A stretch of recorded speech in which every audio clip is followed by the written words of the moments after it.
Vous voyez bien que c'est un chapelet de villes qui est en train de tomber au fur et à mesure et ces capitales régionales sont extrêmement importantes. Kunduz est la cinquième ville du pays, plus de 400 000 habitants, et elle est surtout à un carrefour stratégique du nord. Les talibans ont conquis déjà une grande partie du sud, se rapprochent irrémédiablement de Kaboul et Kunduz, à moins de 100 km de la capitale afghane, représente la route principale qui permet de mener au Tadjikistan. Et donc, du coup, on voit que l'objectif des talibans est non seulement une forme de contrôle, évidemment, sur l'entièreté du territoire pour en obtenir la souveraineté, mais également une sécurisation à l'égard des frontières extérieures pour permettre d'être pleinement autonome le jour où, comme vous l'avez dit, inéluctablement, les talibans auront pris le contrôle de l'ensemble du pays.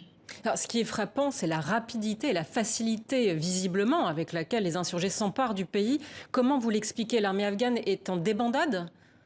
On a l'impression d'assister à un mauvais scénario d'une série, puisque on pouvait pratiquement tout anticiper.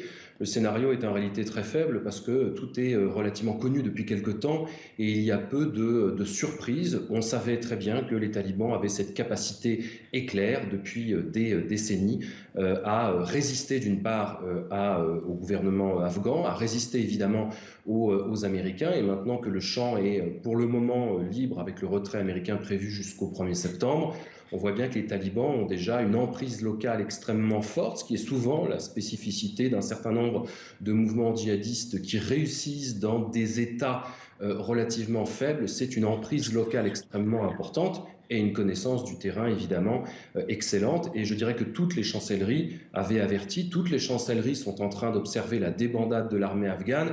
Je dirais qu'il n'y avait que Joe Biden de manière un peu naïve qui tweetait encore au mois d'avril-mai qu'il avait pleinement confiance en la capacité du gouvernement afghan formé depuis des années à grand renfort de milliards de dollars par les Américains et la coalition, mais on voit bien aujourd'hui que l'État afghan est complètement impuissant face à l'arrivée et face à la percée extraordinaire des talibans. Mais comment les talibans en sont arrivés à être aussi puissants avec tous les ennemis qu'ils ont?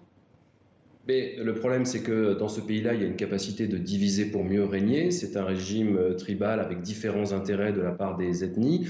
Un gouvernement qui reste, comme tout gouvernement qui longtemps a été, je dirais, sous perfusion d'une assistance internationale et d'un soutien extrêmement faible. Les structures bureaucratiques et administratives, au-delà de la police et de l'armée, restent relativement faibles. Et les talibans ont toujours eu une large forme de succès. Et ce qui est clair, c'est que, évidemment, il faut de l'argent pour faire tourner tout ça, alors que le Mollah Omar, dans les années 2000, avait, je dirais, dans une certaine cohérence avec l'idéologie djihadiste, interdit et bloqué la production d'opium. On sait qu'aujourd'hui, ça fait déjà des années, l'Afghanistan reste le premier producteur au monde d'opium. La conquête des territoires rapides des talibans vise aussi à relancer, à maintenir et à exporter de manière détournée cet opium qui rapporte évidemment énormément d'argent. Pour faire un raccourci, c'est comme Daesh avec la Syrie et avec l'Irak.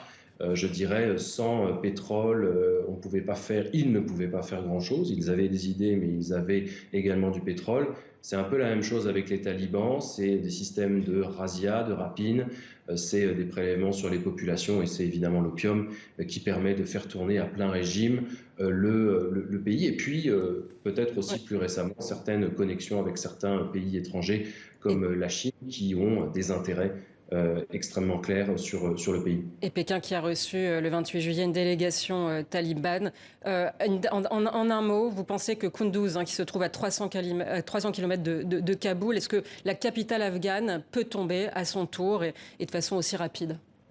L'armée afghane est obligée de se replier sur le cœur, le heartland, comme on dit en géopolitique, en tout cas de son pays.